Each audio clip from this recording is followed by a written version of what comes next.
I really like doing these live videos.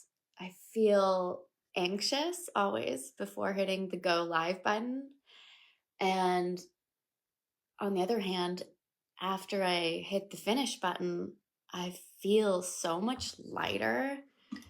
And the burden of all of the secrets in the family secret jar, once I've released it, and I've been releasing it for a while now, since the beginning of this year, 2023. It feels so good to just say what I've been needing to say since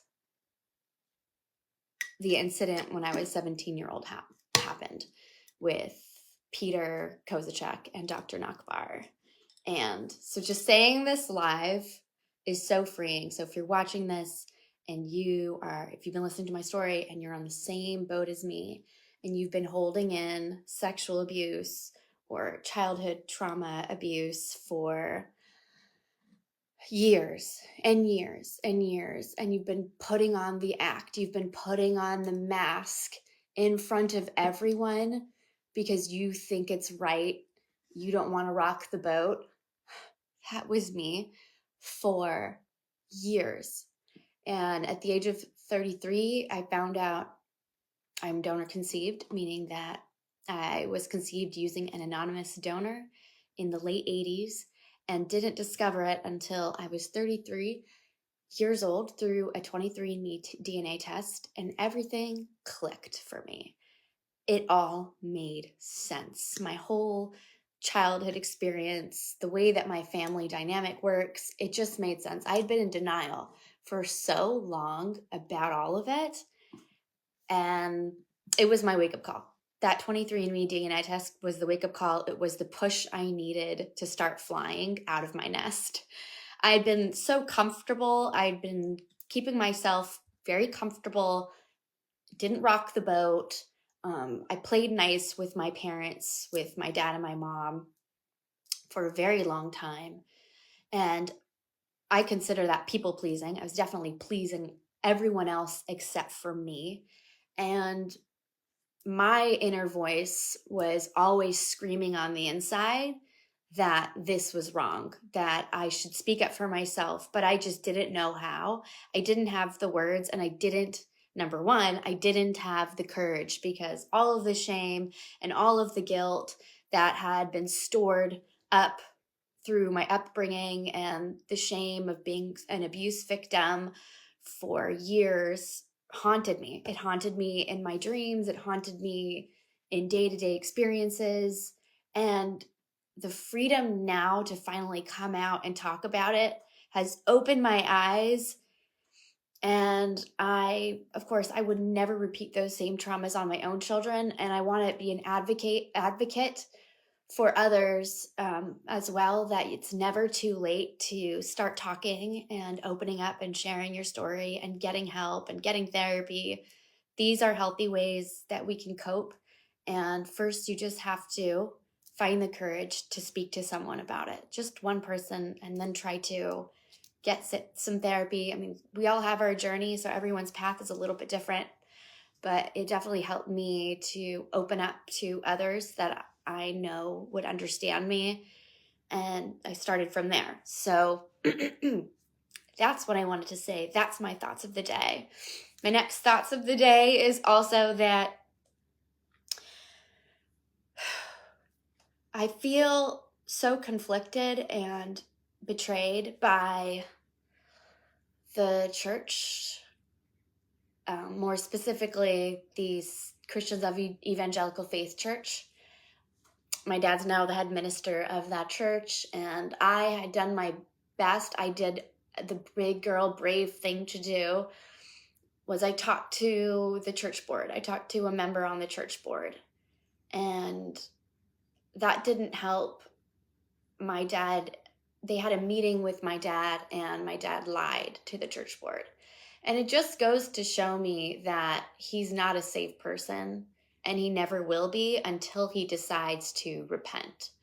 And what does that look like? To me, from my understanding, is if you've done a crime, if you've done something illegal, like pay a pediatrician to hide sexual abuse, You should have to pay for that crime, Peter. And same to you, Dr. Nockbar. If you accepted that check from Peter, which I did see you do, yes, I shouldn't have to keep that a secret, and everyone involved should repent. What you did to a 17-year-old, Peter and Nockbar, was wrong. It was so wrong. I'm glad I was there to witness it, because now I can speak my truth and unleash the secret from the secret jar. And my 17-year-old self is cheering with excitement. And I'm excited for myself because I finally had the courage to report the crime. And it feels good. It feels genuinely so good. So good. So if you're feeling the same way that I did for the longest time, and you've been bottling up, I'm bottling it up for years. I'm 35 years old now. It's never too late to speak up for yourself. It's never too late to start talking and sharing your story, because you matter. And this world is a better place because you're in it, and you are loved. You are enough. So it's just up to you when you want to start talking and opening up your secret jar, because I promise you, it feels so much better on the other side.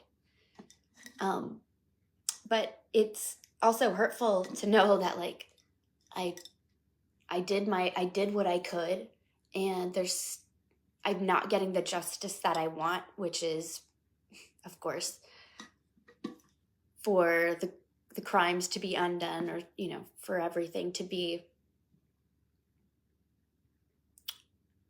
resolved. I would love to resolve this situation.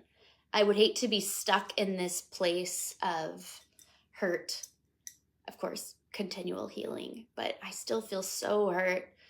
I'll be honest, I feel so hurt to see my dad, Peter, in front of any congregation, leading worship, singing worship, playing his little trumpet in front of the church, taking prayer requests, doing whatever he's doing, ushering, being a minister.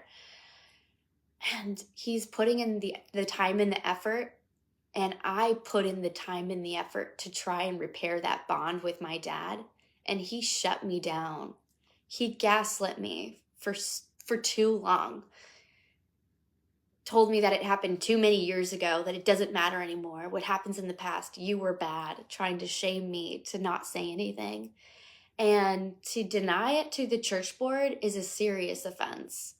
If you've done something wrong, Peter, you need to admit to it. And I'm not gonna stop talking about it, because again, it feels so good. It's not revenge. It's definitely, like, that's not the word. I don't want anyone to think that this is revenge. This is definitely freeing.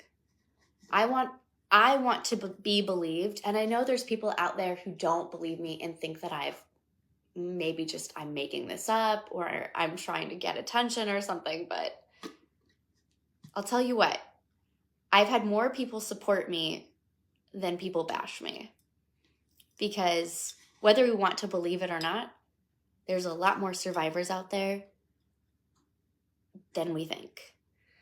And it's sadly more common than we want to talk about. So here I am, speaking my truth, saying what I need to say, because it feels so much better to do so. And I hope this gives you inspiration. To whoever it is out there, it could just be one person who's inspired by my message or by my bravery and decides to do the same and start healing too. It was so scary for me to report the crimes to the police, and when I did it, it was hard. It was so hard. I had to do it by myself. It was painful, but it was so worth it in the end. I'm so proud of myself and how much I've grown. And I know you can too. So if you're stuck in a place of guilt, shame, darkness, I was there too. You aren't alone. So, hope you're having a good day, and I'll be back with more. Take care.